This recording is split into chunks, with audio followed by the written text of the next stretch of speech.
So, ang problema sa ICI, sila mismo nagsabi, kulang kami sa power. Pero pati sila napagbibintangan na anong direksyon nyo. At kasi, sino ba nagbibigay sa kanya ng dokumento? Aside from yung mga gumawa nito, DOJ, DPWH, Office of the Ombudsman, di ba? So, wala rin tayong tagabantay doon. And kailangan bullseye, kailangan focus tayo. Dapat ba sir may contempt power na yan? No doubt. No doubt. Isipin mo ang Senado mag-hearing, walang contempt power. Di walang pumansin. Buti na lang sa galit ng tao, sumusunod sa ICI. Ang problema nga, nililigaw. Nililigawan yung mga witness na wag kumanta, wag ganyan. Ngayon, ang oplan na, iligaw. Iligaw kung outside kung sino yung mga most guilty dito.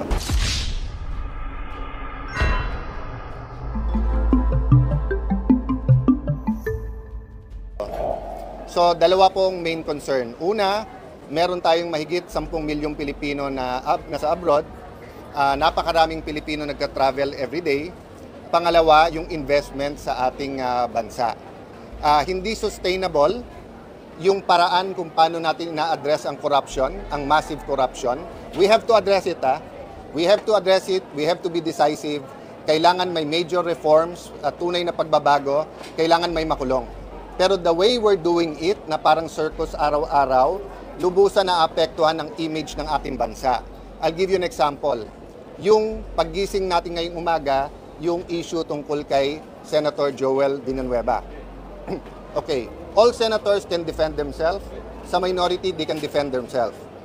I'm really hoping na nagkamali lang si Ombudsman Remulla at mali ang binigay ng staff niya. Kasi malinaw na malinaw, dinismiss na yung kaso na yan. Klarong-klaro po yan. Wala siyang isusulat sa Senate President sapagkat na-dismiss na yung kaso na yan. At kung titignan mo bakit na-dismiss, malinaw na hindi marireverse. First, ang pirma ni Joel doon ay forged. Hindi niya pirma. Pangalawa po, ang nakalagay sa letterhead, Buhay Party List. Siya po ay representative no, ng CBAC party list. No? So this is not even a debatable matter. So I know Boying Remulla. He is a man of duty. May sense of duty yan. Nabasa ko mga statements niya bago siya maging ombudsman. Naniniwala ako gusto niya ng tunay ng pagbabago. Marami akong issues na hindi agree sa kanya, but I see his sincerity na gusto niyang parusahan ang dapat parusahan. Unfortunately, parang naging circus nga, palakasan ng palakpak. And we know that there are certain people who are against Joel, who are against the minority. So, habang ginugulo ito ng mga mastermind, sila'y nakakawala. Isipin niyo po, no? Kung unang araw na sinabi ng Pangulo, may yan namang harassment sa inyo in part of the opposition? Let's see, after Ombudsman Remulla sees the documents na pre-provide na rin. Yung iba dun, sa inyo sa media na mismo, lumabas. Yung iba kay Senator Joel, di ba? So sa akin, right now, benefit of the doubt, nagkamali lang. Right now. Pero yun nga, makikita nyo tuloy ngayon, in context ng flood control, na talagang yung iba sa amin ay target talaga. Sino umaatake sa inyo? Sino? Sorry? Sino ang umaatake sa inyo sa Senado? Many, but definitely the mastermind. Can you Hindi name ba the si... mastermind? We've named it many times. And of course, lumalabas ngayon sa hearing hanggang kay Mr. Zaldico. But wala naman, kayo ba naniniwala kayo hanggang dun lang yon? I don't think there's one mastermind. I think it is a group of people who came together, maybe stumbling into it. Yung latest ko narinig is that nalulun sa sugal sila Bryce at kailangan nila ng pera. So wala naman sa usapan Ghost, napunta sa Ghost, nagustuhan nila, natuto, in-export din nila sa ibang district engineer. That can be true or not. But until now, I have not heard from the DPWH, from the ICI, DOJ, or Ombudsman a working theory. Napaka-importante sa kahit anong investigasyon ng krimen, ano yung kwento, ano yung narrative, ano yung working theory. Kasi doon mo makikita yung motibo, di ba? And obviously, RJ, we have some people in our minds, but we'd rather the evidence speak for it.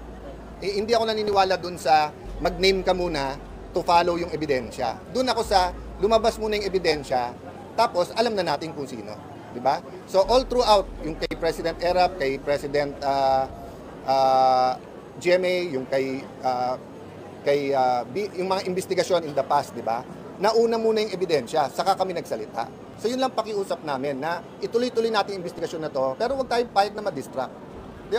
Kung sana pending yung kaso at saka dapat siyang alisin, di kahit member siya ng minority, kahit sino man siya, di ba? Kahit Senate President siya. Pero ngayon na nakita nating maling-mali, sana tayuan ng buong Senado at sana nga nagkamali lang and medyo madisiplina ni Ombudsman Boying yung nagbigay sa kanya nun. Sir, anong advice nyo kay Senate President kayong ipapareceive daw sa Senate yung particular na inilabas ni Secretary? It's not for me to advise the Senate President, di ba?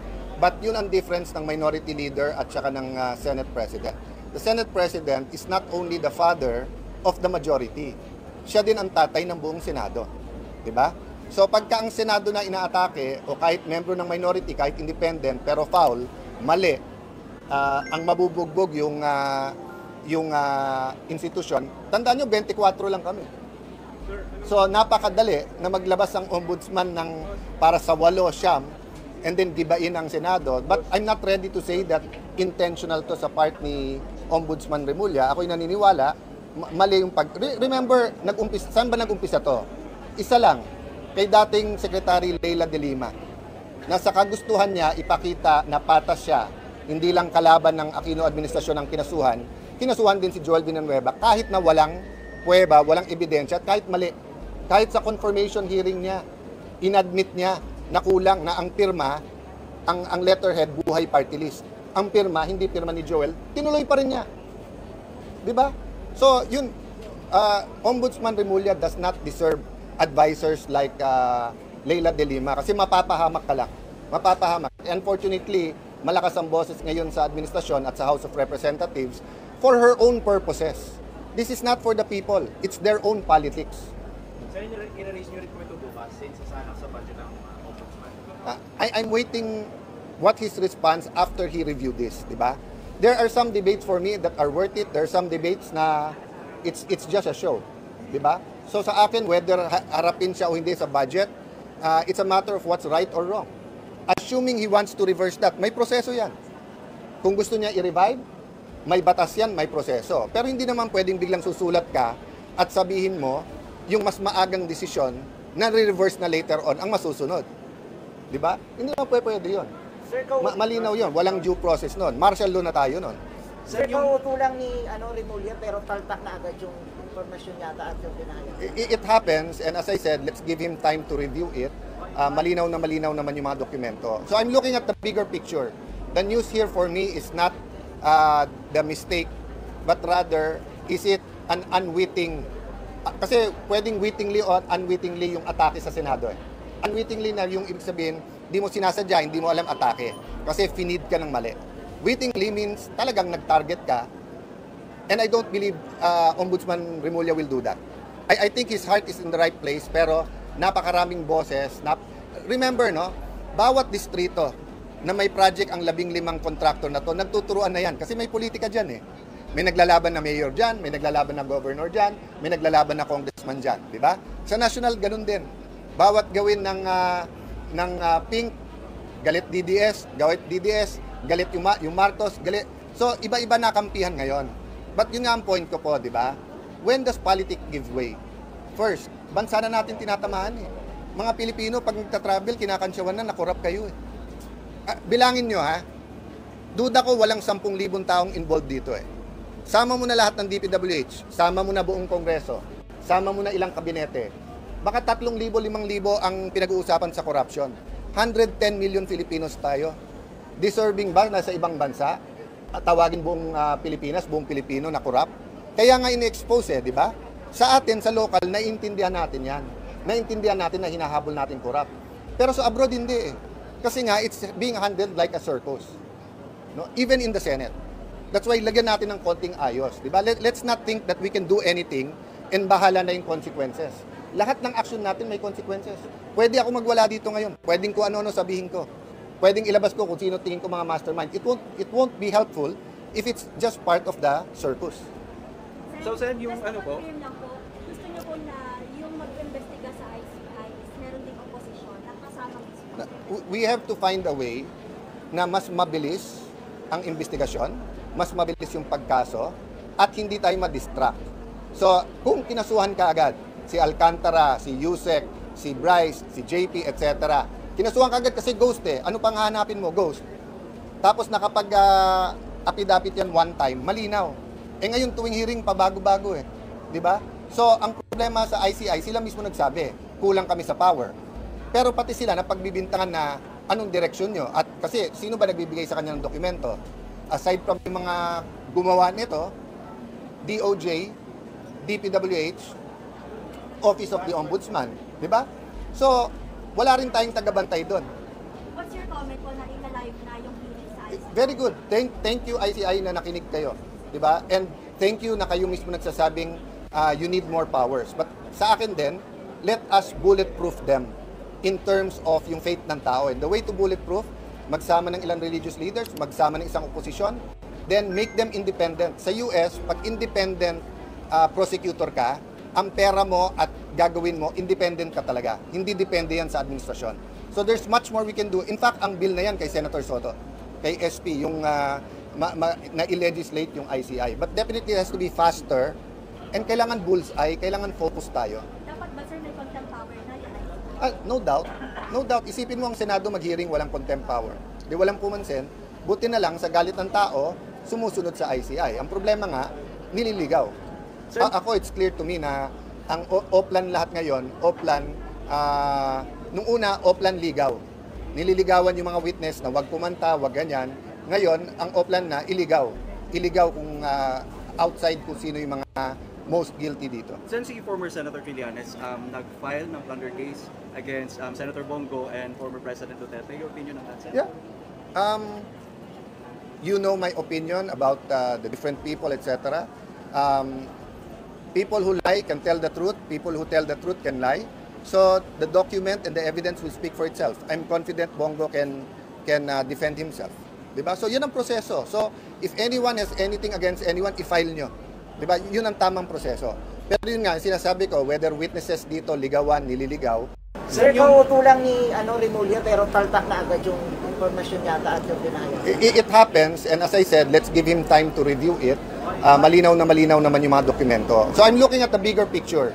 The news here for me is not the mistake, but rather, is it an unwitting, kasi pwedeng wittingly or unwittingly yung atake sa Senado. Unwittingly na yung ibig sabihin, di mo sinasadya, hindi mo alam atake. Kasi finid ka ng mali. Wittingly means talagang nag-target ka. And I don't believe Ombudsman Remulla will do that.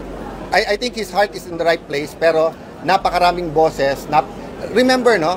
Bawat distrito na may project ang 15 contractor na to, nagtuturuan na yan. Kasi may politika dyan eh. May naglalaban na mayor dyan, may naglalaban na governor dyan, may naglalaban na congressman dyan. Di ba? Sa national, ganun din.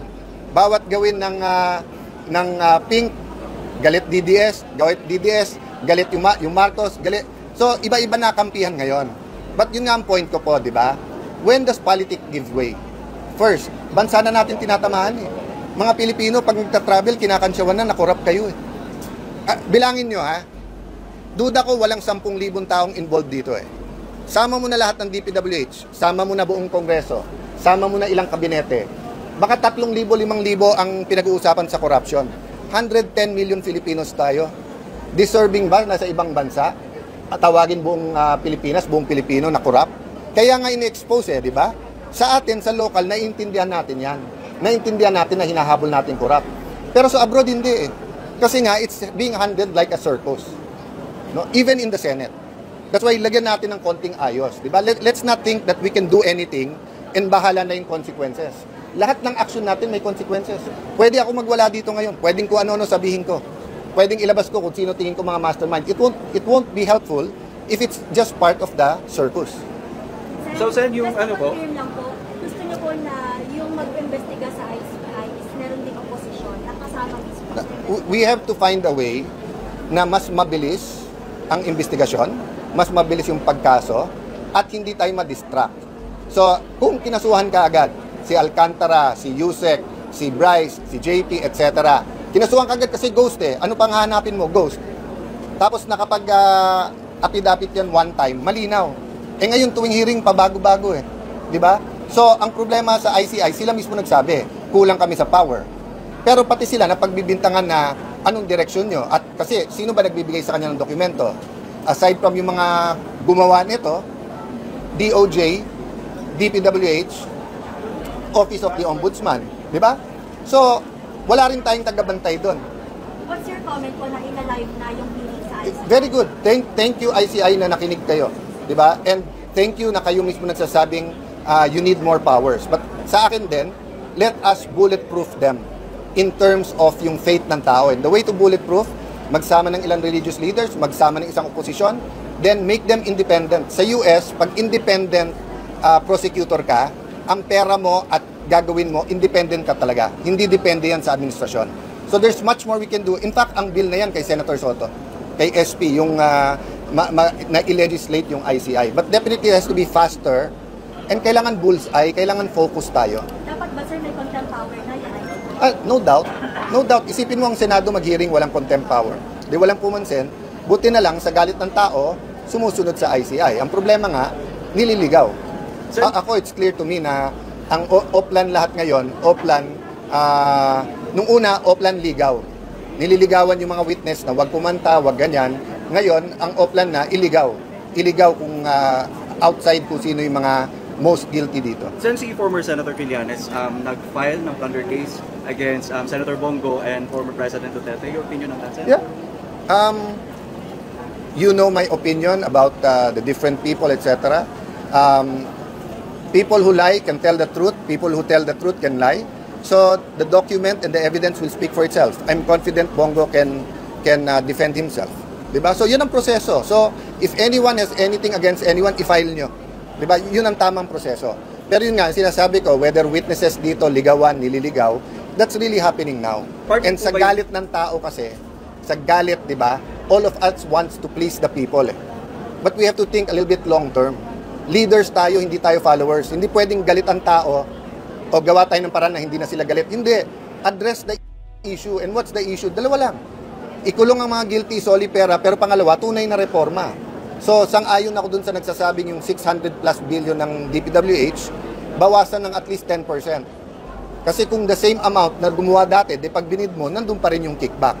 Pero sinabi naman ng DPWH, nire-review nila ngayon. Sana, bago yung final, yung 625 na yon, at least by 10 to 15%, bawasan, ilipat sa mas magagandang project. Pero do you believe, Sen, yung paninira kay Senator Bongo, part yun sa tinawag nyo na systematic na paninira sa minority? You know why I don't want to go into Bongo, Joel Villanueva, Jinggoy Estrada, everyone, no? The Tulfos, may tumitira din. Villar, may tumitira din. Kay Ping, di ba, may lumabas na picture kay Senator Ping with the Discayas. I don't want to attack or defend any of the senators because they can do that themselves. Sa akin lang, dinidistract ba tayo? So kung isa dun sa mga nabanggit ko o isang senador ang mastermind, by all means, itodo na natin. Pero kung hindi sila mastermind, there should be a better way to deal with their malfeasance or misfeasance if there's any. Di ba? Pero yung nangyayari na public circus, walang natatawa eh. Naaliw tayo, pinapanood natin, pero it's not helping the country. I'm concerned talaga sa takbo natin. Alam mo yung ganito kalaking tama, hindi agad-agad. Sa stock market, baka medyo agad-agad, pero sa fundamentals, sa foundation ng ating ekonomiya, may tama to ha. Pati kung ano turing nila sa OFWs natin, may tama to.